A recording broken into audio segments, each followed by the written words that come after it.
A népszámlálás fontos célokat szolgál, éppen ezért lényeges, hogy részt vegyünk benne.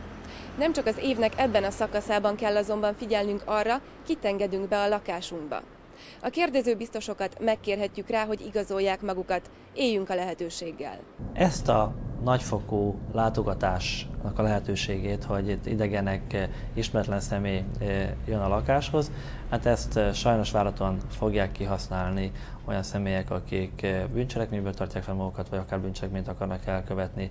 Sajnos ez egy jó alkalom lehet arra, hogy kihasználják az emberek bizalmát, kihasználják azt az alapvető olyan bizalmatlanság hiányát, ami ilyenkor fennállhat, hisz várjuk az ismeretlen személyt, aki majd jön és megkérdezi, hogy hány négyzetméter, mekkora lakás és kik laknak ebben a lakásban. Az a legfontosabb, hogy a népszámlálásnak egy egész szabott formája van. Hisz már ezen a borítékon, amit minden háztartásban eljutatnak, rajta lesz a népszámlabiztosnak a neve, telefonszáma.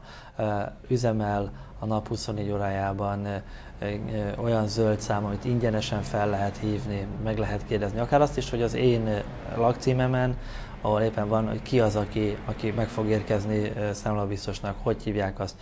Minden biztos rendelkezik egy olyan igazolvánnyal, amelyikre a neve, illetve a jegyzőnek a neve fel van írva, ez sorszámozott igazolvány, és ezt köteles felmutatni, miközben ugye elkezdeni magát az, hogy ne bejusson a lakásba. Ehhez az igazolványhoz tartozó saját igazolványával igazolja, hogy ő az, aki ez az igazolvány. De ha kételjeink vannak, akkor természetesen felhívhatjuk ezt a zöld számot, illetve a helyi önkormányzat jegyzőjét, és kérhetünk egy visszajelzést, hogy valóban az a személy, aki bejut. Tehát igazán azt nem ettől kell tartani. A biztosok által feltett kérdéseknek a visszaélését, hogy attól nem kell tartanunk, hisz hát ez a népszámlálásnak egy nagyon szabott formája van, a felhasználás rendje, az adatlapoknak utáni későbbi felhasználása rendje, a kezelt adatok rendje, tehát ezek elég jól leszabályozott és visszaellenőrizhető módon történik. Attól kell tartanunk, hogy esetleg olyan emberek, akik magukat népszámlóbiztosnak vagy bármilyen hivatalos személynek adják ki magukat, bejutnak a lakásba, ékszert, készpénzt, értéket próbálnak eltulajdonítani. Ha a megfelelő embert engedjük be a lakásba, akkor adataink biztonsága miatt már nem kell aggódnunk. A számlálóbiztosok ugyanis oktatáson is részt vettek, és szerződésben kötelezték magukat arra, hogy nem élnek vissza a megszerzett információkkal. És hogy mi van a kérdőíven? A születési idő van rajta, ugye név nincs, ezt elmondanám, hogy név az nincs rajta. Születési idő van, nem van rajta, állampolgárság van rajta. Hát ugye a címet azt tudjuk. Ezeket az adatokat nagyon bizalmasan kell kezelni. A számlálóbiztosok az aláírt szerződésükben vállalják, hogy ezeket teljesen az adatvédelmi jogszabályoknak megfelelően kezelik, ezt ki nem adhatják, meg nem csak a személyes adatokat, más adatokat se, ők csak ezekre a kérdésekre kérhetnek választ, reklámot vagy más hasonló ilyen dolgot nem végezhetnek, más tevékenységet ezzel együtt. Számlálóbiztosnak mindenki jelentkezhetett, magyar állampolgár, aki cselekvő képes.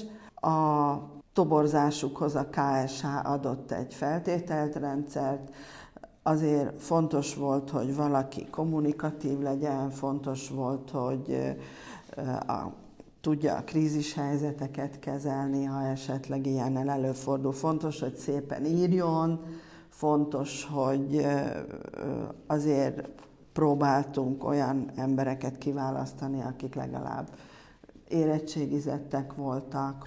Arra, hogy álszámláló biztos kopogtat az ajtón, esetleg az is figyelmeztethet, ha az illetőt kíséri valaki.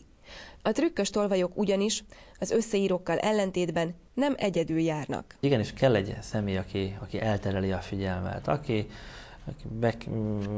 lefoglalja a sértettet, beszélget vele a másik kollégája, munkatársa, addig a lakásban próbál kutatni. Nagyon elterjedt módszer az, hogy valamilyen szolgáltatónak, a munkatársának adják ki magukat ezek a személyek, és megkérik a tulajdonost, hogy menjen be a szobába, onnan hangosan kiabáljon, mert a fal vastagságát mérik, vagy nyissa meg a szobában, a fürdőszobában és a mosdóban a csapot, ezért a konyhában a víznyomást fogják mérni. Az elkövetők is a kor követelményeinek megfelelően változtatják a történeteiket. Ezért is tartunk attól, hogy most a népszámlálással kapcsolatosan be fognak illeszkedni ebbe a körbe, és azt mondják, hogy ők is jöttek, népszámlálnak, és akkor tessék leülni, beszélgetni, és hát közben a kis porcelántól kezdve az egész nyugdíjig elmehet. Ezért kell nagyon alaposan mindig megfontolni azt, hogy kit engedünk be a lakásba. Éppen ezért mindenképpen fontos, hogy meggyőződjünk róla, valóban az áll a küszöbünkön, akinek kell. Akár telefonon előre lehet egyeztetni, hisz minden kiadvány, illetve hát csomagon, népszámlálási csomagon rajta van az a telefonszám, amelyik annak a területnek a népszámlabiztosának név, telefonszámmal elérhető. Minden igazolványon van egy jól olvasható azonosítószám, minden ilyen csomagra, illetve hát több helyen nyilvánosan a rendőrség lapján, weblapján, a Központi Statisztikai Hivatalnak a weblapján mindenütt elérhető ez a 80-as szám, amelyeket majd itt mi is bemutatunk. Ez a szám, hogy azt fel lehet hívni, meg lehet kérdezni, és hát valóban egy nagyon fontos az, hogy olyan személyt engedjünk be, akit várunk, hogy ő érkezzen.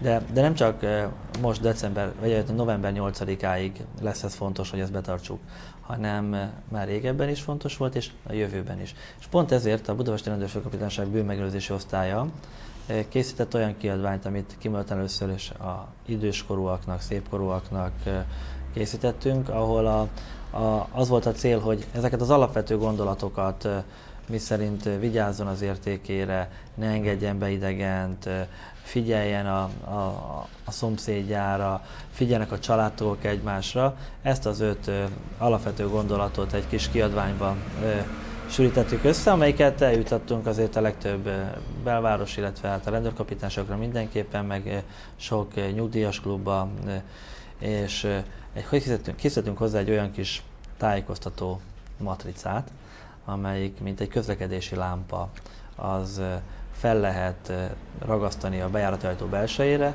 és amikor jön valaki, csöngetnek hozzánk, és ugye ajtóhoz érünk, akkor ez mindig figyelmeztet, hogy legyen bezárva az ajtón, kulcsra zárva, legyen biztosítva, hogy csak úgy nyitjuk ki az ajtót, hogy akár egy lánccal, akár az, hogy ne nyomhassa be az idegen ezt az ajtót, illetve mindig ellenőrizzük, és csak azt engedjük be a lakásba a zöld lámpánál, akit leellenőriztünk, hogy ő az, akit valóban várunk a házunkba, a lakásunkba, és azt engedjük be.